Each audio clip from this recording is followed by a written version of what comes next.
I'm Chris Thorne, and this is the 7-day, $100 Walmart Survival Challenge.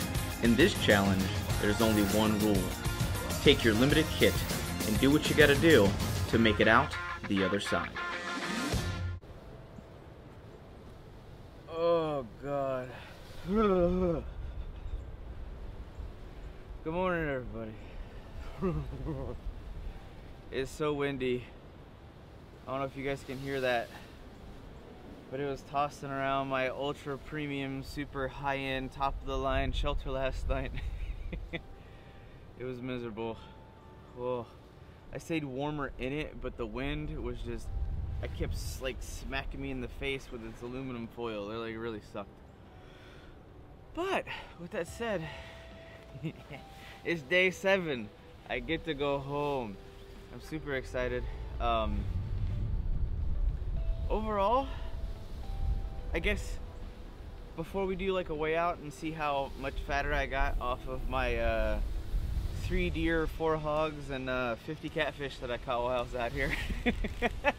Oh, if anybody's been watching, I didn't do any of that. No, $100 7-day Walmart Survival Challenge. Ugh. What can I say about it? It was actually a very immersive experience. It really made me have to dig deep and think about a lot as far as what my next move was going to be, how I was going to take care of this and do that. Some of the stuff was pretty basic, like if I want to go get water, store a mini water filter. It wasn't too much more difficult than that. Cook pot stuff we had, you know. Paracord was interesting because it had to perform a lot of functions. It had to create the stability point for my shelter, for my A-frame. It became my clothesline. It was also my fishing line. Paracord, super versatile. It was awesome. Headlamp was atrocious. This bag is pretty crappy, but it held all my stuff pretty damn well. The cook pot stuff did awesome. I was a little annoyed. I would love to see this actually made in aluminum, but it melted on me like 2 or 3 times. I mean, it's a $15 canister set, or for cook set, that's really cheap. I love my spear, even though it's basically a glorified walking stick. It's not super epic, but it was a lot of fun to build and put that into practice. And it made me feel a little better, like if something big did come across, I had some form of way to, you know, protect myself, considering that I was trying to, you know, keep to the rules 100% outside of my solar panels, microphone, and stuff like that, and tripod. Clearly, I have to be able to document. Could I have done more? I don't know. Probably. There's probably a lot more that I could have learned. I'm sure there's going to be a bunch of people after I ask that question. They're going to sound off in the comments, you could have done this, you should have done that. You know what? This is an idea. And I'm open to that as long as you guys are okay with being constructive and, you know, positive as far as making this a learning experience more than, oh, you're an idiot, you're a fucking douche. As long as you're not being like that, I don't care. Whew, it's brisk. It is brisk. Oh, man.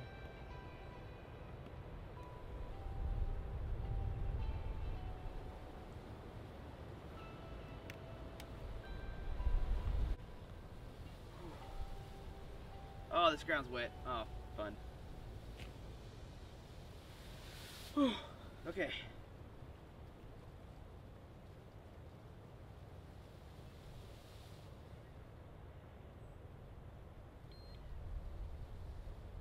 $236.2.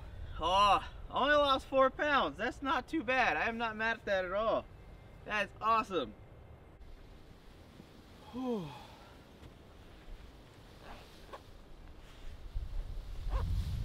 So, what is my big takeaway from this 7-day survival challenge?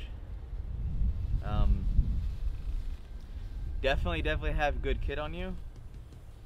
If you gotta start out on a budget, this $100 kit technically will work. Hopefully your hands are more skilled than mine, but if you're more skilled than mine, I would imagine, and you're more seasoned and you know more than I do, which probably a lot of you do, you would have better kit than this anyway, even if it's more purist or traditionalist or bushcrafty or old school, however, military surplus, whatever, however you want to make your kit. It's all on what works for you and how comfortable you are with the stuff you're using.